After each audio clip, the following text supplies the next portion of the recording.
Bugünkü sağış kimen 19 yıl 8. ayının 19. günü. Haftaga birinci hürmetli vatandaş. Yukarı işimizin devamı endi. Aşında. Avustralya'nın prezidenti Morrison ve Birleşken Devletler Teşkilatı'nın Kişilik Hukuk Komitesi'nin valisi Katarlık rehberler hemmisi notuk sözler Şangan meselesiga ko'ngil bildi. Beijing'e agahlandırış verdi. Amerika dünyada birden-bir derecenin tashqari cho'ng davlat. Amerika'nın pozitsiyasi bu yerda intayin muhim rol o'ynaydi. Prezident Trump bu qatam aniq pozitsiya bildirishdan burun Amerika Qo'shma Shtatlar Davlat Majlisi Avam Palata Başlig'i Nancy Pelosi xonim Kengash Palatada Ko'p sonliqlar partiyasining boshlig'i McConnell Carter, Aqsaray Davlat Bexatarlik Komitetining maslahatchisi John Bolton qatorliq rahbarlar hammasi bayonot e'lon qilib, nutq so'zlab, Shangangda qurol ishlashsa eg'ir oqibat kelib chiqadiganligi to'g'risida Beijingga ogohlantirish berdi. Davlat Majlisi Avam Palatasi Tashqi munosabatlar komitetining raisi Demokratlar Partiyasidir ve Texas Shtat Cumhuriyetçiler Partiyasining a'zosi Davlat Majlisi a'zolari birlashma bayonot e'lon qilib, Beijingga ogohlantirish berib, Tiananmen maydonida elib borgan so'yqirni endi takrorlamadi. Amerikadagi partiya Davlat Majlisi prezident qatorliq davlat rahbarlarining Şangang meselesinde fikir birdek bo'ldi. Muavin prezident qatorliq davlat rahbarlarining Şangang meselesinde fikri birdek bo'ldi. Shunlashqa agar Jungo Shangangni harbiy kuch bilan bostiradigan bo'lsa, buning oqibati 30 yil burungi Tiananmen maydonida olib berilgan so'yqirmdan oqibatlardan texmi eg'ar bo'ladi deb ko'rsatdi.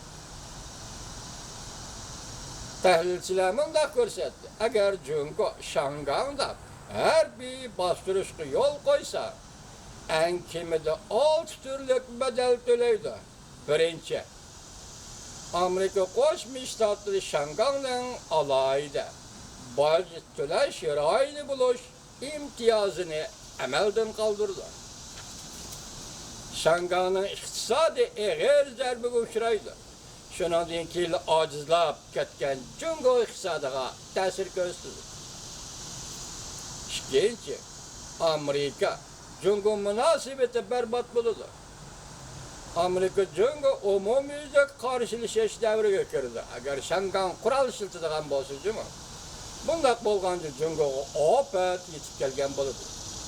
Uchinchi, Shangangning alohida o'rni Jungo yuqori darajalik amaldorlarining va imtiyozliqlarning qo'l yoshiradigan jannati edi.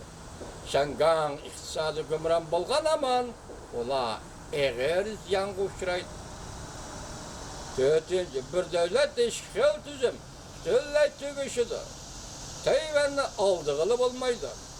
Tayvanning saylimiga bevosita ta'sir ko'rsatdi. Oldimizda o'tkazildi Tayvan saylimi. Birinchi ayda. Beshinchi, Tiananmenda so'yqirim bo'lib, Deng Xiaopingning bolalari e'tirof qildi, pushaymon qildi. So'yqirimni e'tirof qildi, pushaymon qildi. Shangangda Tiananmen voqeasini takrorlashga Xi Jinpingning balachaqisimi ma'qul demaydi.